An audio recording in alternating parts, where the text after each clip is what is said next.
बोले एक घोरी आदि में पुनियात तुलसी संगत साधु के हरो कोटिया पुरात मुख पवित्र यदि हरिनाम हस्त पवित्र यदि सुपात्र दानम चरणम पवित्र यदि तीर्थ भवनम हृदय पवित्र ब्रह्मा समनम जार हृदय पवित्र है वो ब्रह्मा की समान।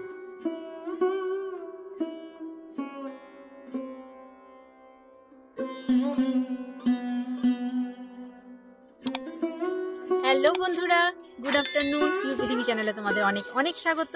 কেমন আছো তোমরা সবাই? আশা করছি সকলে খুব ভালো আছো, আর আমিও তো বেশ আনন্দে ঘুরে ঘুরে বেড়াচ্ছি। তো এখন আমি চলে এসেছি আমাদের এই পাশেই উচ্চগ্রাম বলে একটা জায়গা রয়েছে। তো সেইখানে একটা শিব মন্দির হয়েছে, মনে হচ্ছে নতুনই, কত পুরনো কি সব জানবো ভেতরে গিয়ে। তো চলো এখন ভেতরের দিকে যাওয়া যায়। মন্দিরটা কিন্তু বেশ সুন্দর, মানে ঢুকেই মনে হচ্ছে। আর একটা জিনিস, মন্দিরের সঙ্গে মনে হচ্ছে আশ্রম, তাই না? দেখি ভিতরে, চলো ভেতর দিকে যাই এখন।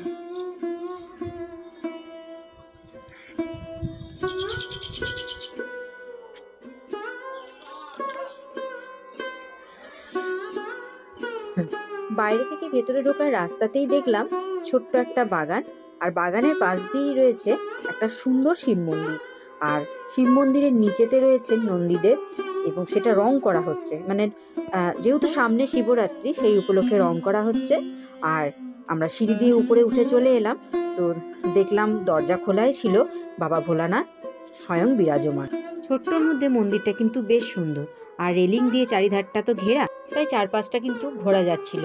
আর দেওয়ালে, মানে পেছনের দেওয়ালগুলোতে বিভিন্ন মূর্তি করা ছিল। প্রথমে ছিল মহালক্ষ্মীর মূর্তি, তারপরে অর্ধনারীশ্বর, আর এদিকটা আছে সিদ্ধিদাতা গণেশের মূর্তি। আর মূর্তিগুলো কিন্তু খুব সুন্দর।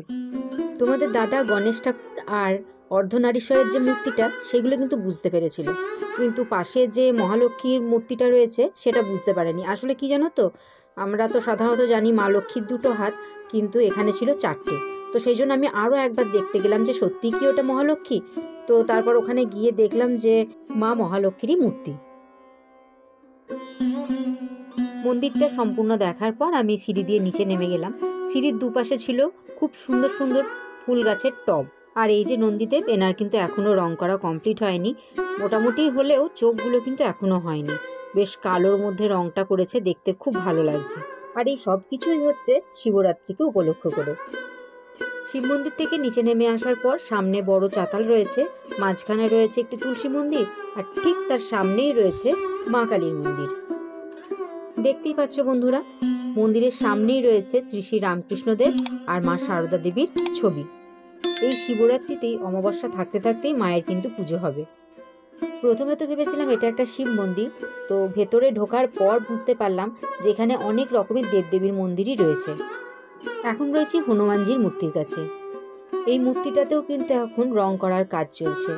তো এখন সম্পূর্ণটাই সাদা হয়ে রয়েছে, পায়ের কাজটা খানিকটা দেখলাম গেরুয়া রং করা হয়েছে, মানে শুরু হচ্ছে রং করাটা। এখন চলো আরও ভেতর দিকে যাই, দেখি কি কি আছে। আশ্রমকে ঘিরে রয়েছে প্রচুর গাছ, মাঝখানে রয়েছে একটা মাটির ঘর। মাটির ঘরটা এখন বাগানো হচ্ছে, কারণ ভক্তরা যখন আসবে তখন তারা এখানেই থাকবে, সেই ব্যবস্থাও করা হয়। সামনেই রয়েছে একটা বেশ বড় কাঁঠাল গাছ, আর তার থেকে অনেক এঁচড় ঝুলছে।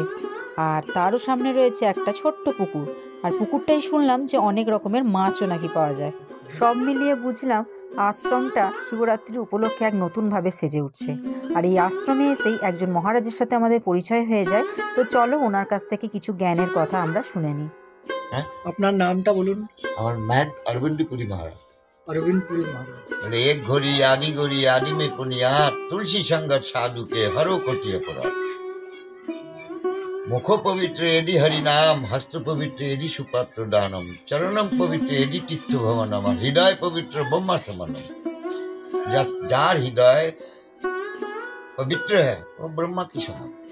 কথায় বলে মন চাঙ্গা কুঠুরি মে গঙ্গা, বলে না, এরকম ধরনের এই পবিত্র স্থান শ্মশান ঘাট। माँ भोलेनाथ विराजमान, माँ काली विराजमान, मनसा देवी, हनुमान जी, सर्व देवता मंदिर। ये तो हनुमान जी बहुत बड़ा भक्त है।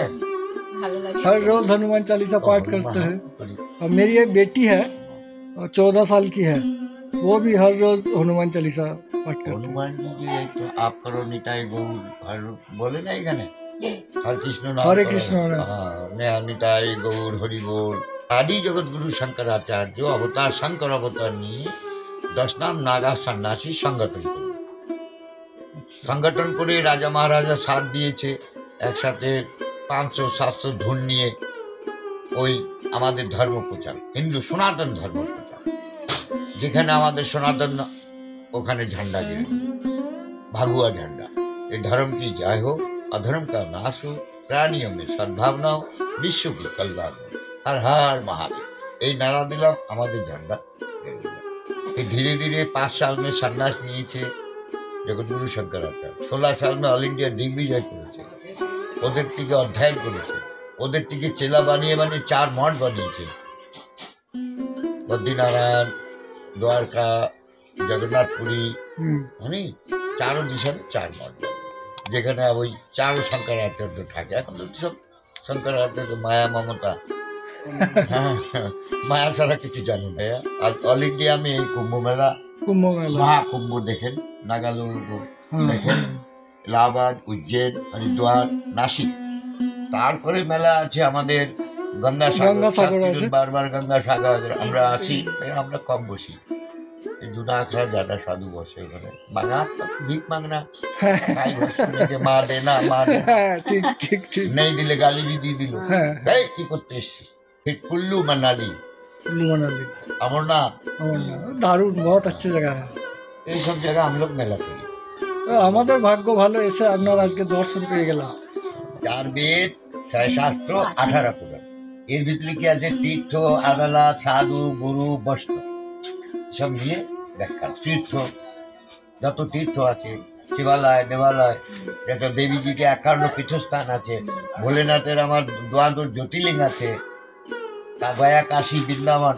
ये तीनों धाम ब्रह्मा विष्णु महेश्वर फिर अयोध्या धाम कथा सर्वधर्म परित्यज्य मामेकं शरणं व्रज हम सर्वधर्म को मानी और सर्वधर्म को हम दिल की पहले जगत को सीखो निराकर को मनुष्य को बुझो तभी तो भगवान को बुझो मनुष्य भी चिल्लाम ना मनुष्य की मनुष्य देवता हमें है अवतार भी है नर रूपे नारायण क्या बोले नर रूपे नारायण मनुष्य को नर नारायण क्या बोले अंतर्जामी रूपे नारायण यही लोग ऐसे विराजमान है आत्मा रूप में शरीर माया ये वाक्य ब्रह्म है যে আমরা কথা বলছি এই বাক্য এই পাখি উড়ে যাবে খাঁচার হয়ে যাবে হরি বল করে শ্মশান ঘাটে নিয়ে যাবে বাক্য ব্রহ্ম শরীরে মায়া মায়া শরীর যতদিন থাকে তো মায়া চঞ্চলিত হয় বাসনা আমি এ করব আমি এ করব আমি এ বানাবো কি চাই বাবা ধন্যবাদ না হোক